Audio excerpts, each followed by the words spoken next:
The Lord of the Rings. The Lord of the Rings is an epic high fantasy novel written by English author and scholar J.R.R. Tolkien. The story began as a sequel to Tolkien's 1937 fantasy novel The Hobbit, but eventually developed into a much larger work. Written in stages between 1937 and 1949, The Lord of the Rings is one of the best-selling novels ever written, with over 150 million copies sold. The title of the novel refers to the story's main antagonist, the Dark Lord Sauron, who had in an earlier age created the One Ring to rule the other rings of power as the ultimate weapon in his campaign to conquer and rule all of Middle-earth. From quiet beginnings in the Shire, a hobbit land not unlike the English countryside, the story ranges across Middle-earth, following the course of the War of the Ring through the eyes of its characters, most notably the hobbits Frodo Baggins, Sam, Merry, and Pippin. Although generally known to readers as a trilogy, the work was initially intended by Tolkien to be one volume of a two-volume set, the other to be the Silmarillion, but this idea was dismissed by his publisher. For economic reasons, The Lord of the Rings was published in 3 volumes over the course of a year from July 29, 1954 to October 20, 1955.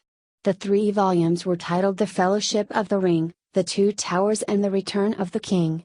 Structurally, the novel is divided internally into 6 books, 2 per volume, with several appendices of background material included at the end.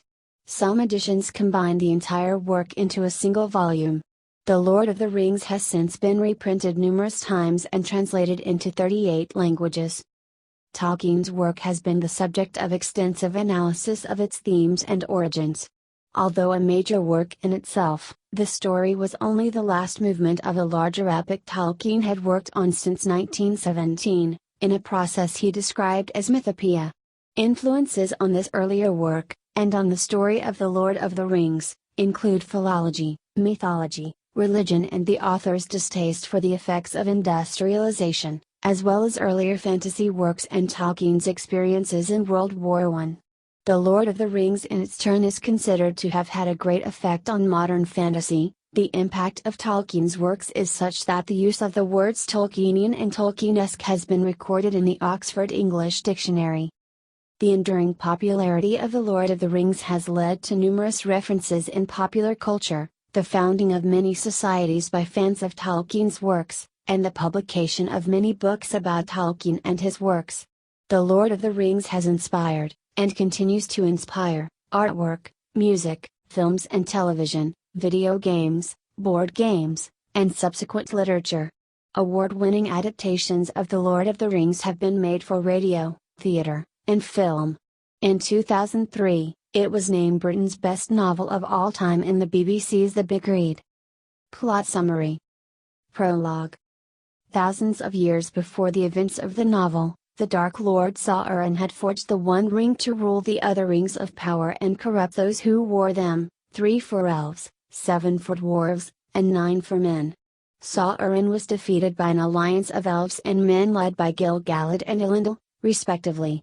In the final battle, Isildur, son of Elendil, cut the One Ring from Sauron's finger, causing Sauron to lose his physical form. Isildur claimed the ring as an heirloom for his line, but when he was later ambushed and killed by the orcs, the ring was lost in the river Anduin.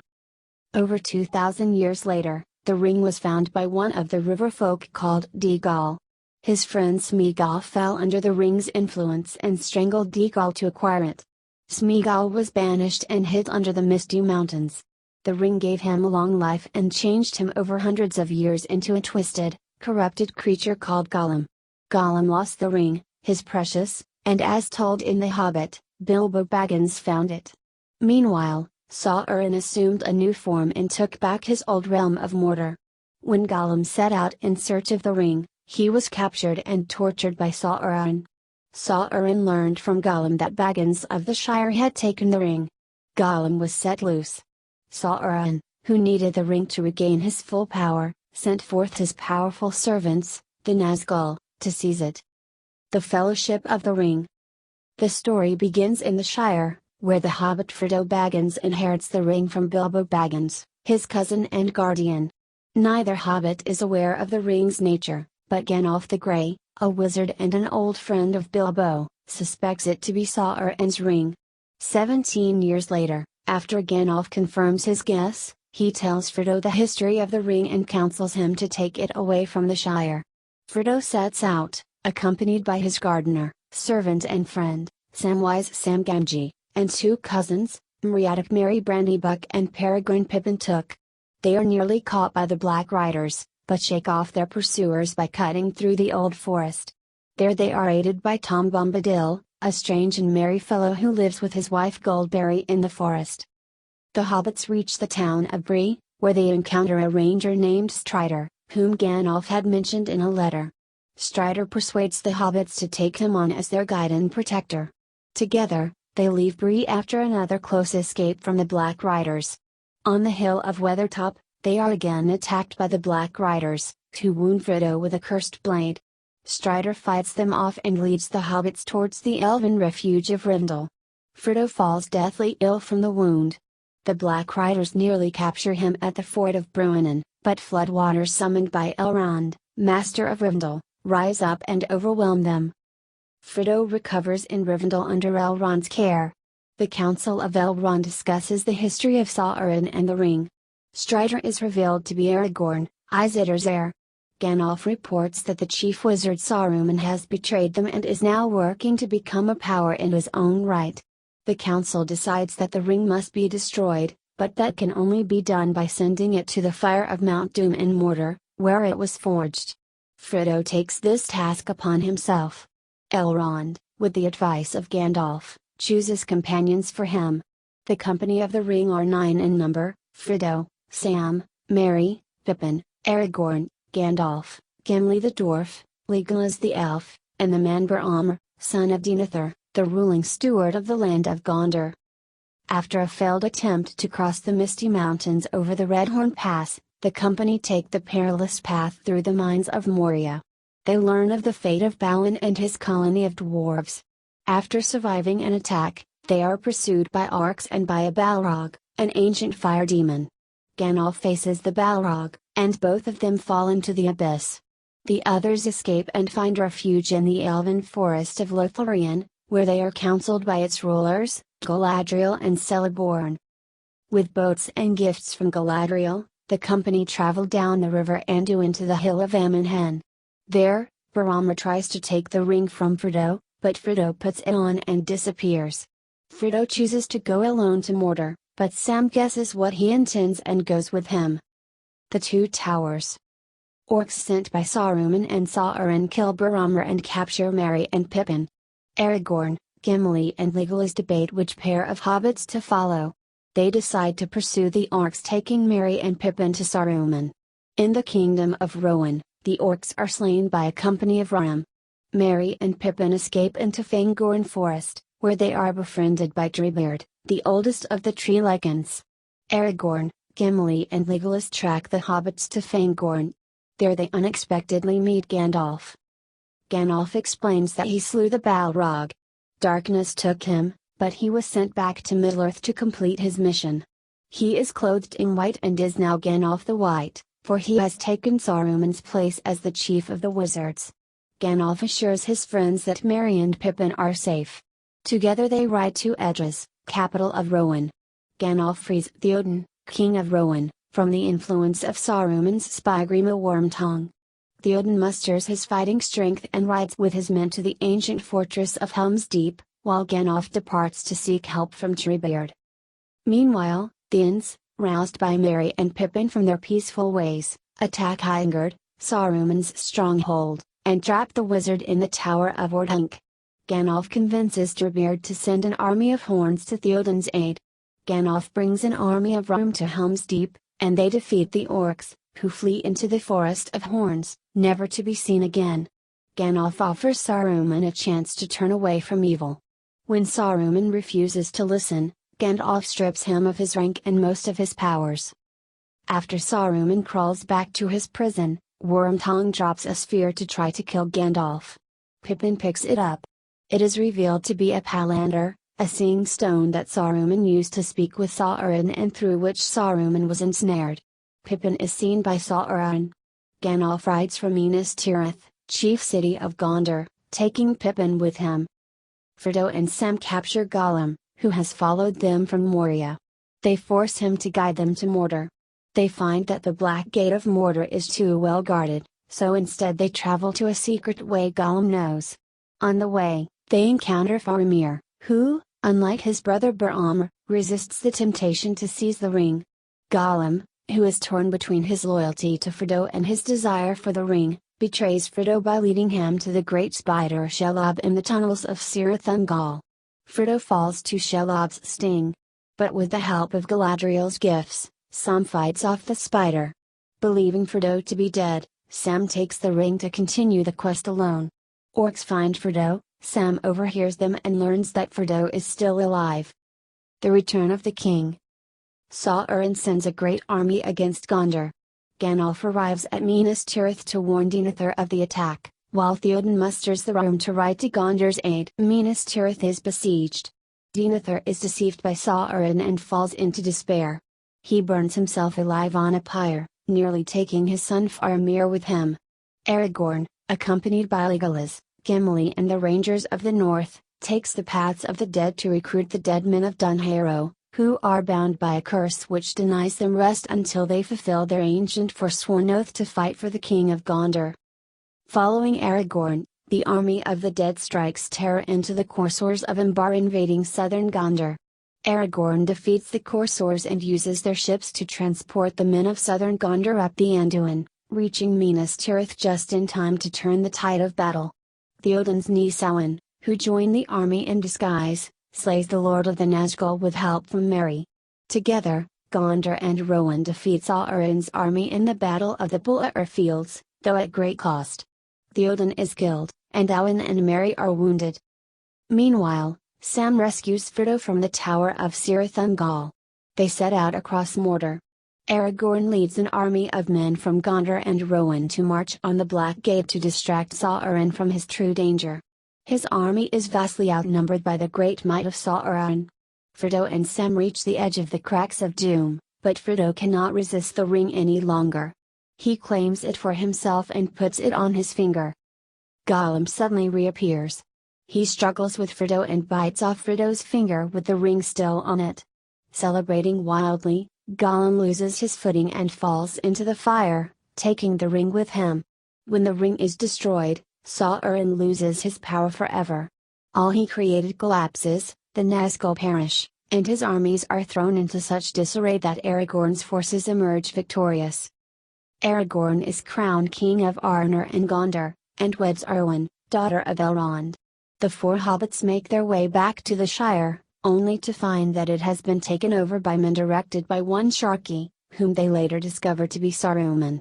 The hobbits raise a rebellion and liberate the Shire, though 19 hobbits are killed and 30 wounded.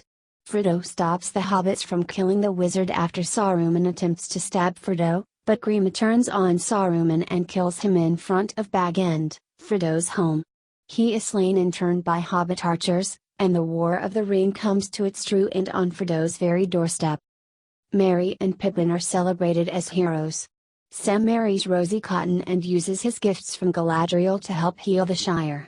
But Frodo is still wounded in body and spirit, having borne the ring for so long. A few years later, in the company of Bilbo and Gandalf, Frodo sails from the Grey Havens west over the sea to the Undying Lands to find peace. In the appendices, Sam gives his daughter Eolanor the Red Book of Westmarch, which contains the story of Bilbo's adventures and the War of the Ring as witnessed by the hobbits. Sam is then said to have crossed west over the sea himself, the last of the ring-bearers. Main characters. Some characters in The Lord of the Rings are unequivocal protagonists, and others are absolute antagonists. However, despite criticism that the book's characters are all either black or white, some of the good characters have darker sides that feature in the story, and likewise some of the villains have good impulses. Therefore, the categorization of characters as either protagonists or antagonists below indicates their general role in the story. Protagonists. The Fellowship of the Ring. Frodo Baggins, bearer of the One Ring, given to him by Bilbo Baggins. Samwise Gamgee, gardener and friend of the Bagginses. Meriadoc Brandybuck, Merry, Frodo's cousin and friend. Peregrine Took, Pippin or Pip, Frodo's cousin and friend. Gandalf the Grey, a wizard, leads the Fellowship until his fall in Moria, returns from death as Gandalf the White to lead the armies of the West against Sauron.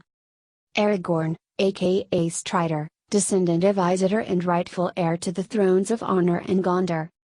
Legolas Greenleaf, an elf prince and son of King Thranduil of the Sylvan Elves of northern Mirkwood. Gimli, son of Gloin, a dwarf. Boromir, the eldest son and heir of Denethor. Denethor, ruling steward of Gondor and lord of Minas Tirith.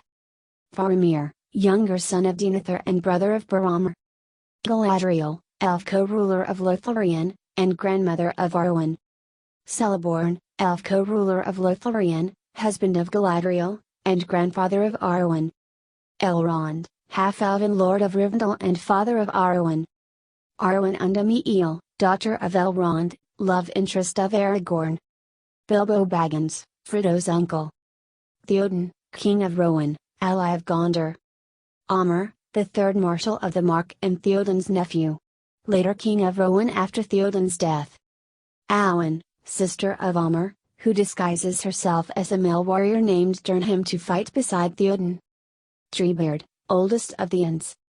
Tom Bombadil, lives at the edge of the old forest near the Barrow Downs, a mysterious character with great powers. Glorfindel, an elf who lives in Rivendell and saves Frodo from the ring wraiths. Antagonists. Sauron, the Dark Lord of Mordor and the titular Lord of the Rings, a fallen Maya, helped the elves of Eredin forge the Rings of Power in the Second Age. The Nazgul or ring wraiths, men enslaved by Sauron when they accepted his treacherous gifts of Rings of Power. The Witch King of Angmar, the Lord of the Nazgul, and Sauron's most powerful servant, who commands Sauron's army. Saruman the White, a wizard who seeks the One Ring for himself. Originally the chief of the Order of Wizards of which Gandalf is also a member, corrupted by Sauron through the Palantir. Grima Wormtongue, a secret servant of Saruman and traitor to Rohan, who poisons Theoden's perceptions with well-placed advice. Gollum, a river hobbit originally named Smeagol and an obsessive previous owner of the One Ring, planning to steal it back. Shelob, a giant spider who dwells in the pass of Cirith Ungol above Minas Morgul. Durnsbane, a Balrog dwelling beneath the mines of Moria. The Mouth of Sauron, also known as the Lieutenant of Barad-dûr. The chief emissary of Sauron, he confronts the army of the West outside the Black Gate. Frame story. Tolkien presents The Lord of the Rings within a fictional frame story where he is not the original author, but merely the translator of part of an ancient document, the Red Book of Westmarch. Various details of the frame story appear in the prologue, its note on Shire records, and in the appendices, notably Appendix F. In this frame story, the Red Book is also the source of Tolkien's other works relating to Middle-earth, The Hobbit, The Silmarillion, and The Adventures of Tom Bombadil. Concept and creation. Background. The Lord of the Rings started as a sequel to J.R.R. Tolkien's work The Hobbit, published in 1937. The popularity of The Hobbit had led George Allen and Unwin, the publishers, to request a sequel. Tolkien warned them that he wrote quite slowly, and responded with several stories he had already developed. Having rejected his contemporary drafts for the Silmarillion, putting on hold Roverandom, and accepting Farmer Giles of Ham, Allen and Unwin thought more stories about hobbits would be popular. So at the age of 45, Tolkien began writing the story that would become The Lord of the Rings. The story would not be finished until 12 years later, in 1949, and would not be fully published until 1955, when Tolkien was 63 years old. Writing. Persuaded by his publishers, he started A New Hobbit in December 1937. After several false starts, the story of the One Ring emerged. The idea for the first chapter, a long-expected party, arrived fully formed, although the reasons behind Bilbo's disappearance, the significance of the ring, and the title The Lord of the Rings did not arrive until the spring of 1938. Originally, he planned to write a story in which Bilbo had used up all his treasure and was looking for another adventure to gain more, However, he remembered the ring and its powers and thought that would be a better focus for the new work. As the story progressed, he also brought in elements from the Silmarillion mythology. Writing was slow, because Tolkien had a full-time academic position teaching linguistics, with a focus on languages with linguistic elements he incorporated into his books, such as Old English. I have spent nearly all the vacation times of 17 years examining, writing stories in prose or verse has been stolen, often guiltily, from time already mortgaged. Tolkien abandoned The Lord of the Rings during most of 1943 and only restarted it in April 1944, as a serial for his son Christopher Tolkien, who was sent chapters as they were written while he was serving in South Africa with the Royal Air Force. Tolkien made another concerted effort in 1946, and showed the manuscript to his publishers in 1947. The story was effectively finished the next year, but Tolkien did not complete the revision of earlier parts of the work until 1949. The original manuscripts, which total 9,250 pages, now reside in the J.R.R. Tolkien collection at Marquette University. Influences. The influence of the Welsh language, which Tolkien had learned, is summarized in his essay English and Welsh, if I may once more refer to my work. The Lord of the Rings, in evidence. The names of persons and places in this story were mainly composed on patterns deliberately modeled on those of Welsh, closely similar but not identical. This element in the tale has given perhaps more pleasure to more readers than anything else in it. The Lord of the Rings developed as a personal exploration by Tolkien of his interests in philology, religion, particularly Catholicism, fairy tales, Norse and general Germanic mythology, and also Celtic, Slavic, Persian, Greek, and Finnish mythology. Tolkien acknowledged, and external critics have verified, the influences of George MacDonald and William Morris in the Anglo-Saxon poem Beowulf. The question of a direct influence of Wagner's The Nibelungsring on Tolkien's work is debated by critics. Tolkien included neither any explicit religion nor cult in his work.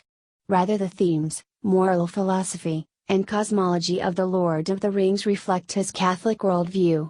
In one of his letters, Tolkien states, "The Lord of the Rings is of course a fundamentally religious and Catholic work, unconsciously so at first, but consciously in the revision.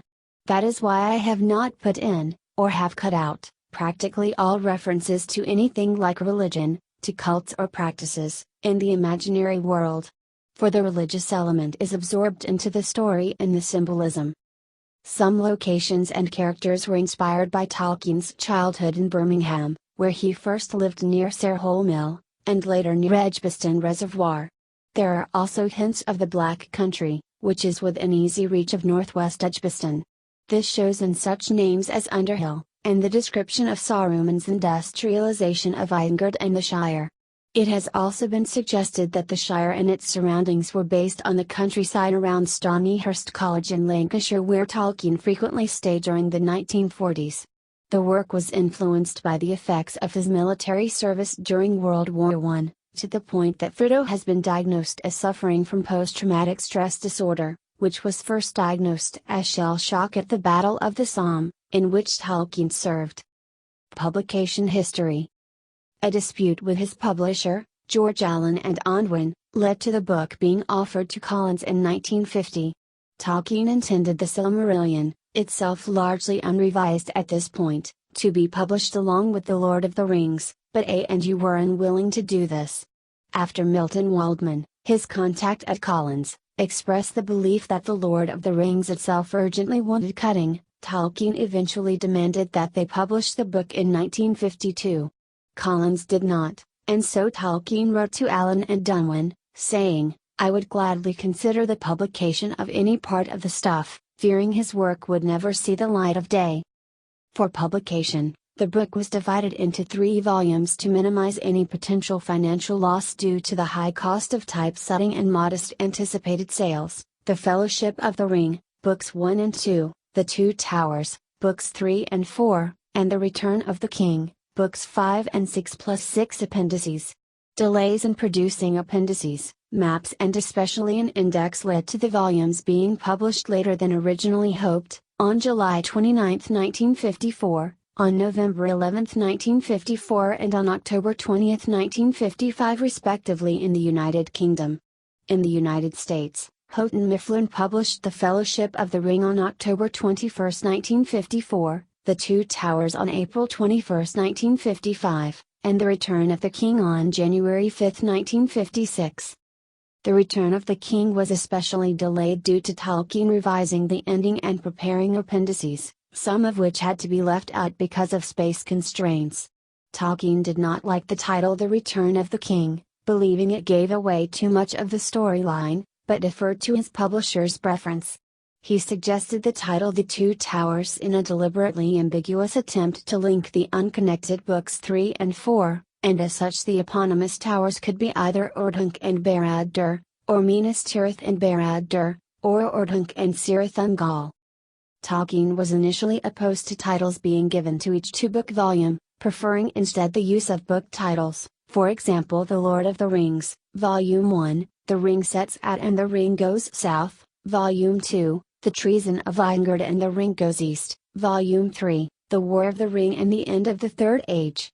However, these individual book titles were later scrapped, and after pressure from his publishers, Tolkien initially suggested the titles, Volume 1, The Shadow Grows, Volume 2, The Ring in the Shadow, Volume 3, The War of the Ring or The Return of the King.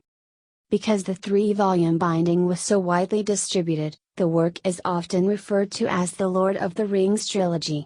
In a letter to the poet W. H. Auden, who famously reviewed the final volume in 1956, Tolkien himself made use of the term trilogy for the work, though he did at other times consider this incorrect, as it was written and conceived as a single book.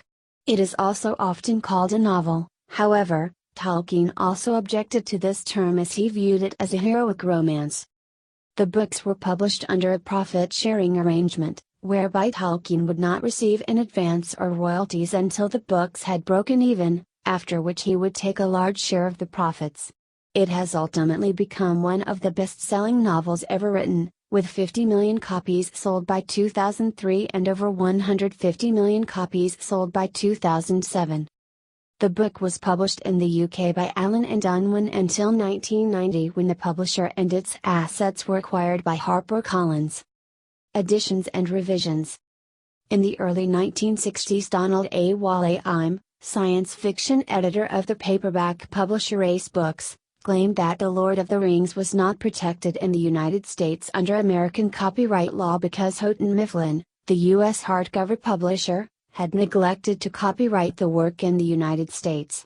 Then, in 1965, Ace Books proceeded to publish an edition, unauthorized by Tolkien and without paying royalties to him. Tolkien took issue with this and quickly notified his fans of this objection. Grassroots pressure from these fans became so great that Ace Books withdrew their edition and made a nominal payment to Tolkien. Authorized editions followed from Ballantine Books and Houghton Mifflin to tremendous commercial success. Tolkien undertook various textual revisions to produce a version of the book that would be published with his consent and establish an unquestioned U.S. copyright. This text became the second edition of The Lord of the Rings, published in 1965.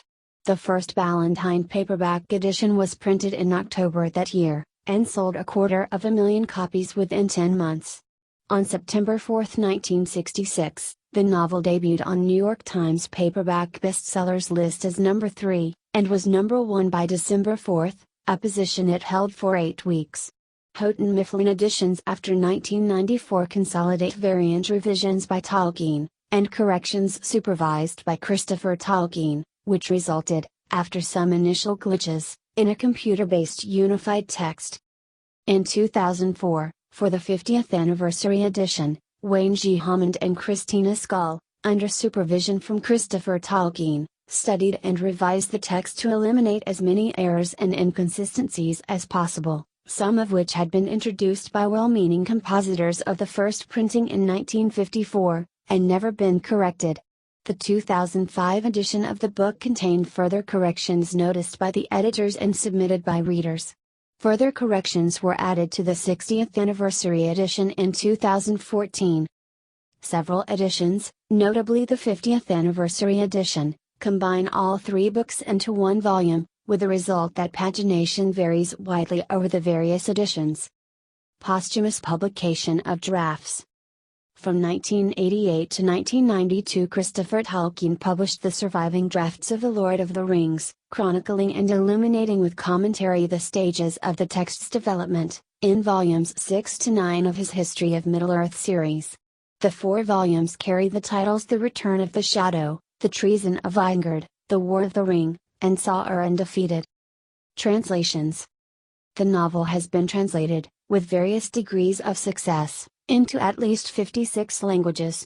Tolkien, an expert in philology, examined many of these translations, and made comments on each that reflect both the translation process and his work. As he was unhappy with some choices made by early translators, such as the Swedish translation by A. Karl Marx, Tolkien wrote a guide to the names in The Lord of the Rings, 1967.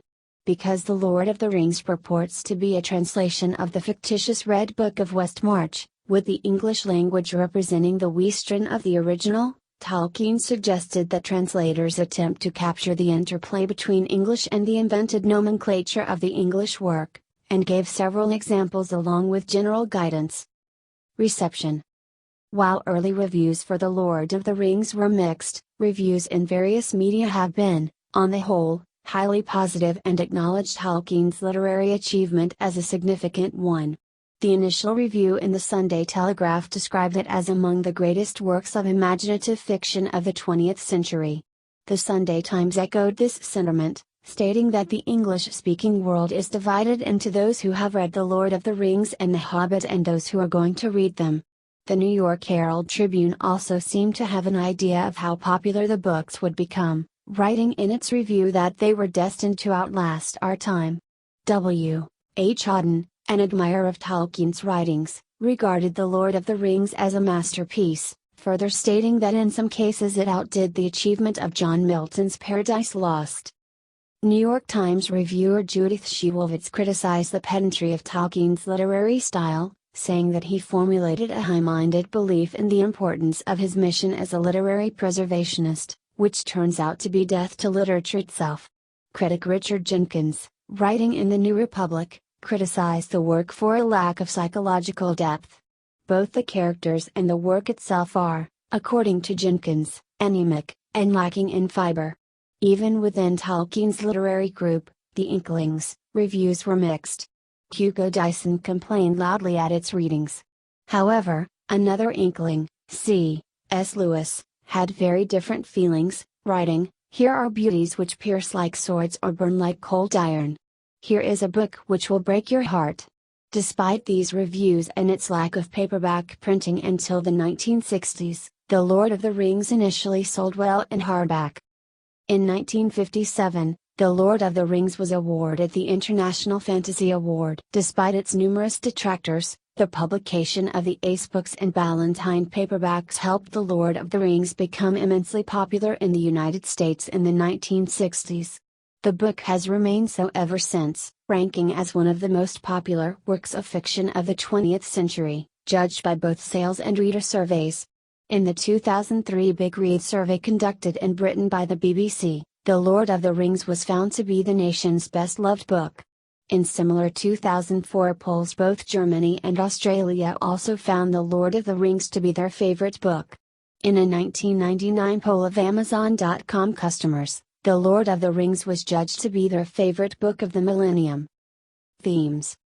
Although The Lord of the Rings was published in the 1950s, Tolkien insisted that the One Ring was not an allegory for the atomic bomb, nor were his works a strict allegory of any kind, but were open to interpretation as the reader saw fit. A few critics have found what they consider racial elements in the story, which are generally based upon their views of how Tolkien's imagery depicts good and evil, characters' race, for example elf, dwarf, hobbit, southern, Numenorean, orc, and how the character's race is seen as determining their behavior.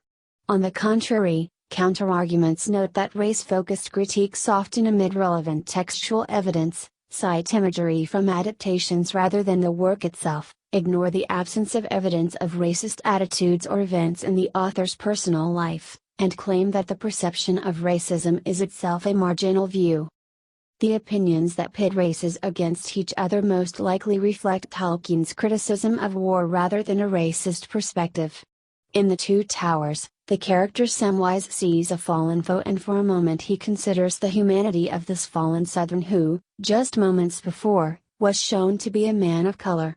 Director Peter Jackson considers Sam in the director's commentary of the scene and argues that Tolkien isn't projecting any negative sentiments towards the individual soldier because of his race, but the evil that's driving them from their authority. These sentiments, Jackson argues, were derived from Tolkien's experience in the Great War and found their way into his writings to show the evils of war itself, not of other races. Critics have also seen social class rather than race as being the determining factor in the portrayal of good and evil. Commentators such as science fiction author David Brin have interpreted the work to hold unquestioning devotion to a traditional elitist social structure. In his essay Epic Pooh, science fiction and fantasy author Michael Moorcock critiques the worldview displayed by the book as deeply conservative, in both the paternalism of the narrative voice and the power structures in the narrative. Tom Shippey cites the origin of this portrayal of evil as a reflection of the prejudices of European middle classes during the interwar years towards the industrial working class.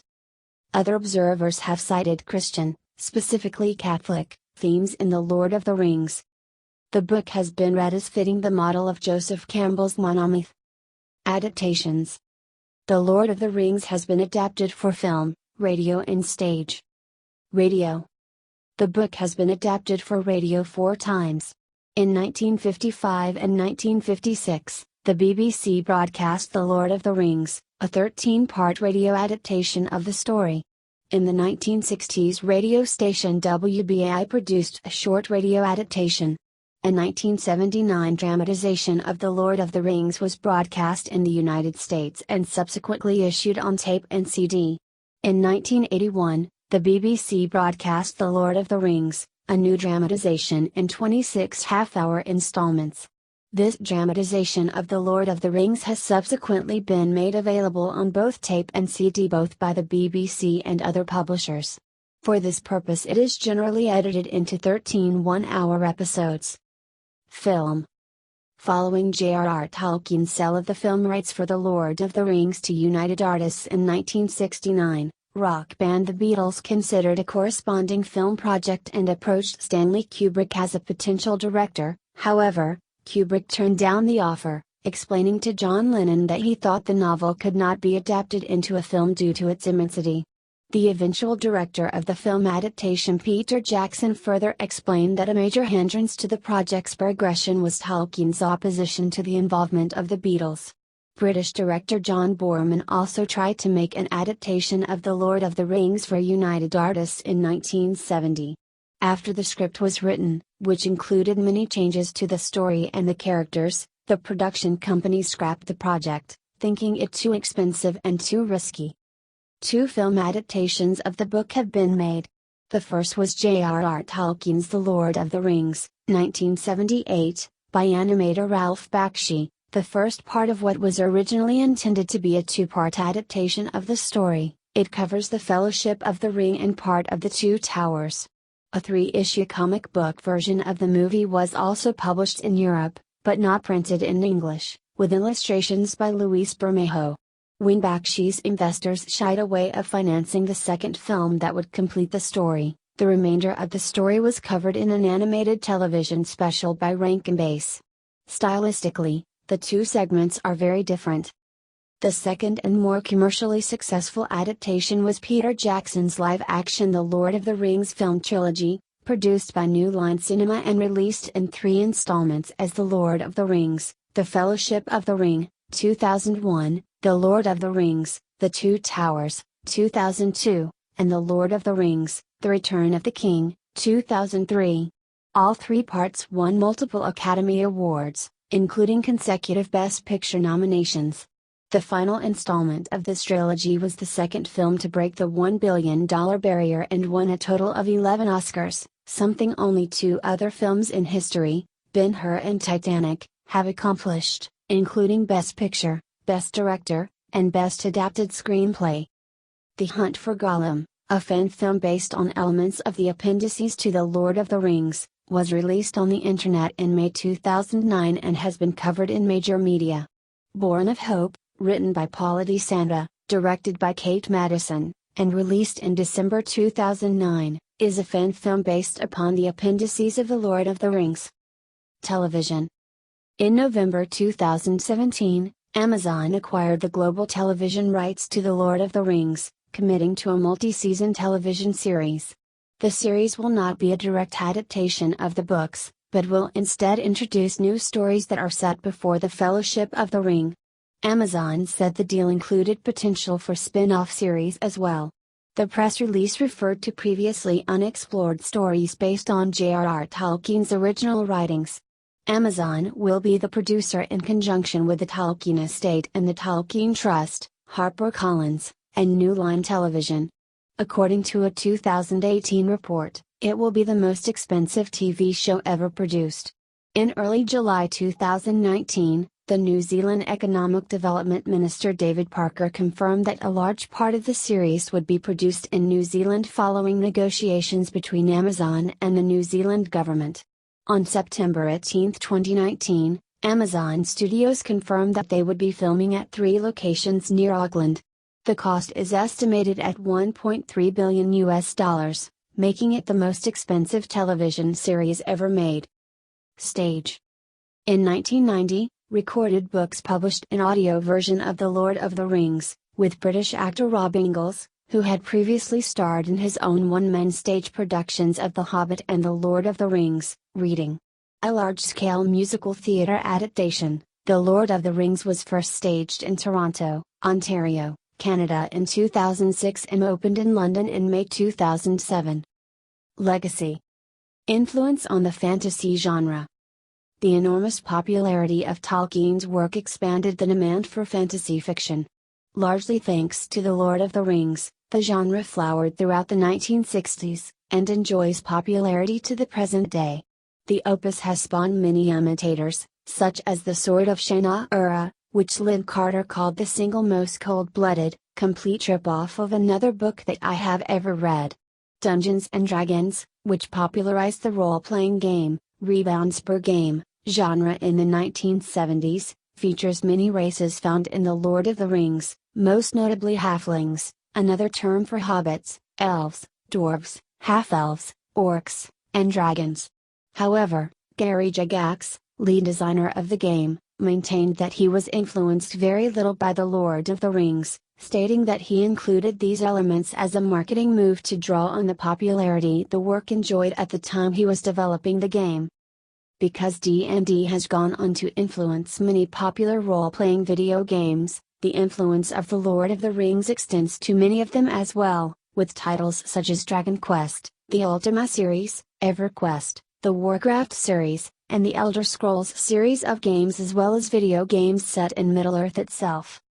Research also suggests that some consumers of fantasy games derive their motivation from trying to create an epic fantasy narrative which is influenced by The Lord of the Rings. Music. In 1965, songwriter Donald Swann, who was best known for his collaboration with Michael Flanders as Flanders and Swan, set 6 poems from The Lord of the Rings and 1 from The Adventures of Tom Bombadil, Errantry, to music. When Swan met with Tolkien to play the songs for his approval, Tolkien suggested for Namri, Galadriel's Lament, a setting reminiscent of Plain Chant, which Swan accepted. The songs were published in 1967 as The Road Goes Ever On, a song cycle, and a recording of the songs performed by singer William Elvin with Swan on piano was issued that same year by Kedman Records as Poems and Songs of Middle-earth.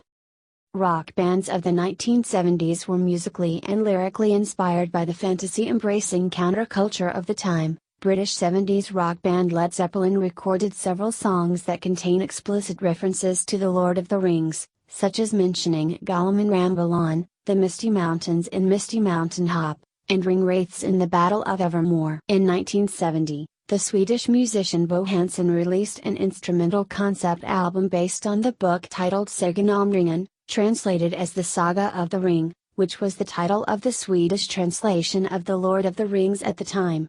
The album was subsequently released internationally as music inspired by Lord of the Rings in 1972. The songs Rivendell and the Necromancer by the progressive rock band Rush were inspired by Tolkien. Styx also paid homage to Tolkien on their album Pieces of Eight with the song Lords of the Ring, while Black Sabbath's song, The Wizard, which appeared on their debut album, was influenced by Tolkien's hero, Gandalf. Progressive rock group Camel paid homage to the text in their lengthy composition Nimrodel, The Procession, The White Rider, and progressive rock band Barclay James Harvest was inspired by the character Galadriel to write a song by that name, and used Bombadil, the name of another character, as a pseudonym under which their 1972 single Breathless, When the City Sleeps was released. There are other references scattered through the BJH oeuvre. Later, from the 1980s to the present day, many heavy metal acts have been influenced by Tolkien. Blind Guardian has written many songs relating to Middle-earth, including the full concept album Nightfall in Middle-earth. Almost the entire discography of Battle are Tolkien-themed. Summoning's music is based upon Tolkien and holds the distinction of being the only artist to have crafted a song entirely in the Black speech of Mordor. Gorgoroth, Cirith Ungol and Eminamarth take their names from an area of Mordor, and Burzum take their name from the Black speech of Mordor. The Finnish metal band Nightwish and the Norwegian metal band Tristania have also incorporated many Tolkien references into their music. American heavy metal band Megadeth released 2 songs titled This Day We Fight and How the Story Ends, which were both inspired by The Lord of the Rings. German folk metal band Die Kindschchild is named for Thrin Oakenschild, a character in The Hobbit, and naturally has a number of Tolkien-themed songs. They are not to be confused with the 70s folk rock band Thrin Die Kindschchild. In 1988, Dutch composer and trombonist Johan Umge completed his Symphony No. 1 The Lord of the Rings, which encompassed 5 movements, titled Gandalf, Lothlorien, Gollum, Journey in the Dark, and Hobbits. In 1989 the symphony was awarded the Sudeler Composition Award, awarded biennially for Best Wind Band Composition. The Danish Tolkien Ensemble have released a number of albums that feature the complete poems and songs of The Lord of the Rings set to music, with some featuring recitation by Christopher Lee. Enya wrote an instrumental piece called Lothlorien in 1991, and composed 2 songs for the film The Lord of the Rings, The Fellowship of the Ring, May It Be, sung in English and Kenya, and Iron, sung in Sindarin. Impact on popular culture. The Lord of the Rings has had a profound and wide-ranging impact on popular culture, beginning with its publication in the 1950s. But especially throughout the 1960s and 1970s, during which time young people embraced it as a countercultural saga. Frodo lives and Gandalf for president were 2 phrases popular amongst United States Tolkien fans during this time. Parodies like the Harvard Lampoon's Lord of the Rings, the VeggieTales episode Lord of the Beans, the South Park episode The Return of the Fellowship of the Ring to the Two Towers, the Futurama film Bender's Game, The Adventures of Jimmy Neutron, Boy Genius episode Lights, Camera, Danger, The Big Bang Theory episode The Precious Fragmentation, and The American Dad episode The Return of the Bling are testimony to the work's continual presence in popular culture. In 1969, Tolkien sold the merchandising rights to The Lord of the Rings, and The Hobbit, to United Artists under an agreement stipulating a lump sum payment of £10,000 plus a 7.5% royalty after costs, payable to Allen and Unwin and the author. In 1976, 3 years after the author's death, United Artists sold the rights to Saul Zaentz Company, who now trade as Tolkien Enterprises. Since then all authorized merchandise has been signed off by Tolkien Enterprises, although the intellectual property rights of the specific likenesses of characters and other imagery from various adaptations is generally held by the adapters. Outside any commercial exploitation from adaptations, from the late 1960s onwards there has been an increasing variety of original licensed merchandise, from posters and calendars created by illustrators such as Pauline Baynes and the brothers Hildebrandt, to figurines and miniatures to computer, video, tabletop and role-playing games. Recent examples include the Spiel des Jahres award-winning, For Best Use of Literature in a Game, board game The Lord of the Rings by Reiner Knizia and the Golden Joystick Award-winning massively multiplayer online role-playing game, The Lord of the Rings Online, Shadows of Angmar by Turbine Incorporated. The Lord of the Rings has been mentioned in numerous songs including The Ballad of Bilbo Baggins by Leonard Nimoy, Led Zeppelin's Misty Mountain Hop, Over the Hills and Far Away, Ramble On, and The Battle of Evermore. Genesis song Stagnation, from Trespass, 1970, was about Gollum. Russia included the song Rivendell on their second studio album Fly By Night, and Argent included the song Lothlorien on the 1971 album Ring of Hands. Steve Peregrine Took, born Stephen Ross Porter, of British rock band T-Rex took his name from the Hobbit Peregrine Took, better known as Pippin. Took later recorded under the pseudonym Shagrat the Vagrant, before forming a band called Shagrat in 1970. See also: Le Mans 100 Books of the Century, Norse mythology and popular culture, 1954 in literature, 1955 in literature, Literature of the United Kingdom. Notes. References. Further reading. Carter, Lynn, 1969. Tolkien, A Look Behind the Lord of the Rings. Ballantine Books. ISBN 0345 27539-X. Day, David, 2004. The World of Tolkien, Mythological Sources of the Lord of the Rings. Gramercy Books. ISBN 978 0517 22317 8.